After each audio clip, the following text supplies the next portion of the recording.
Assalamualaikum warahmatullahi wabarakatuh. Perkenalkan, nama saya Hanum Salsabila dari kelas R1A, jurusan bimbingan konseling.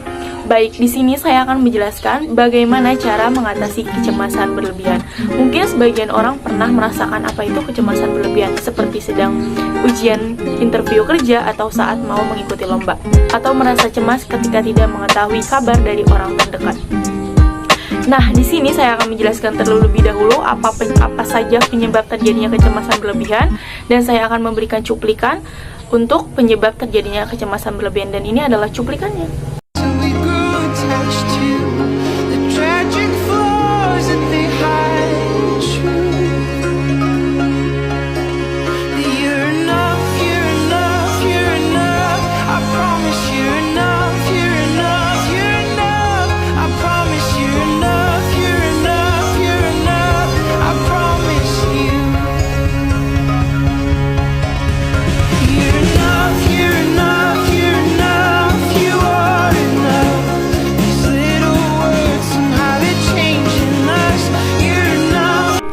Sebenarnya selama ada alasan yang jelas, rasa cemas itu wajar kok, kayak yang tadi saya bilang. Misalnya karena ada yang sedang menghadapi ujian atau interview kerja, atau sesimpel lagi di jalan dan takut terlambat karena macet. Tapi kalau rasa cemasnya berlebihan, berlarut-larut, dan penyebabnya tidak tahu apa, maka kondisi ini sih boleh diwaspadai ya. Soalnya rasa cemas berlebihan bukan gak mungkin akan mempengaruhi aktivitas sehari-hari penderitanya, dan menyebabkan turunnya performa di tempat kerja atau sekolah, dan bahkan jadi sulit untuk bergaul dan melakukan interaksi sosial.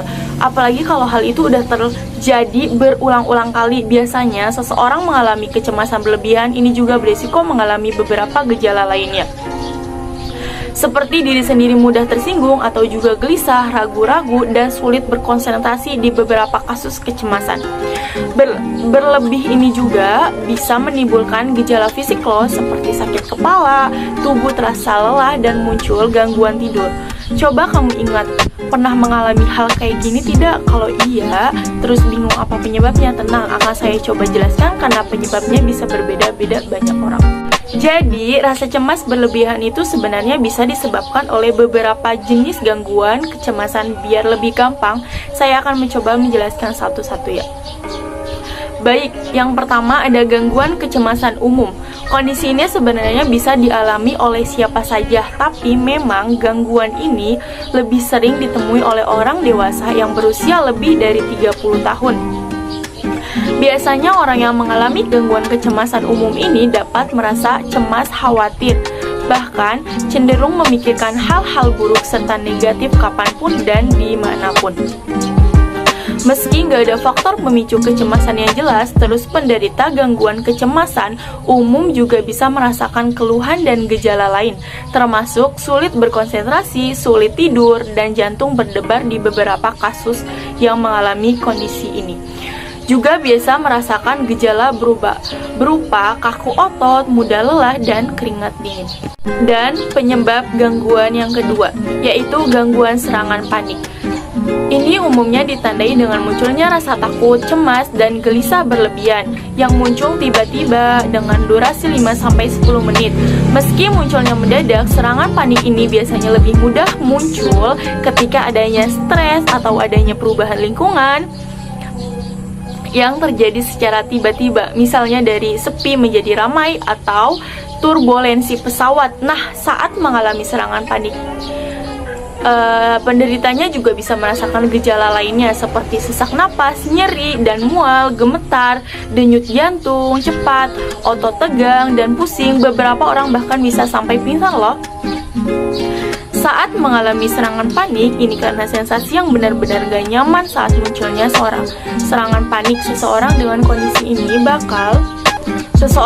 kondisi ini bakal merasakan ketakutan berlebihan dan akhirnya bisa jadi menghindari situasi ini atau kondisi yang biasa membuatnya mengalami kondisi ini lagi.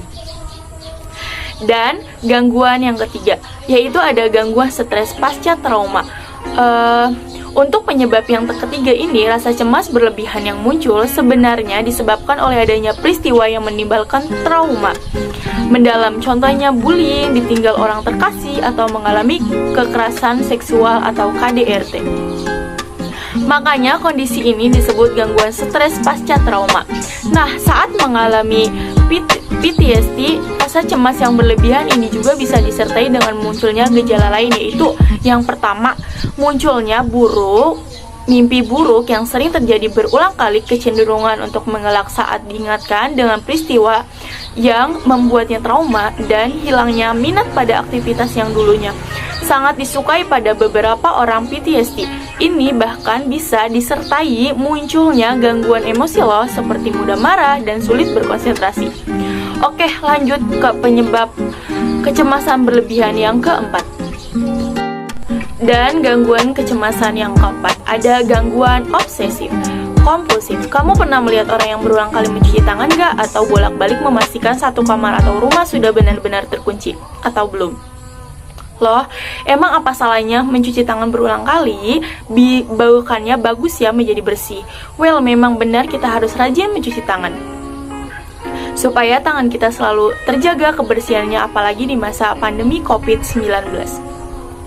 Kayak gini kan, tapi nih kalau dilakukan secara berulang-ulang tanpa alasan yang jelas, terus diikuti dengan rasa cemas, khawatir, serta takut yang berlebihan, kalau nggak dilakukan hal itu, kondisi ini justru perlu diwaspadai. Soalnya itu bisa jadi tanda OCD atau obsessive disorder. Jadi saat mengalami OCD ini, biasanya seseorang akan merasa lega setelah mengecek atau melakukan kegiatan yang berulang, namun terus mengulangi tindakannya dan merasa tidak dapat mengendalikan dirinya.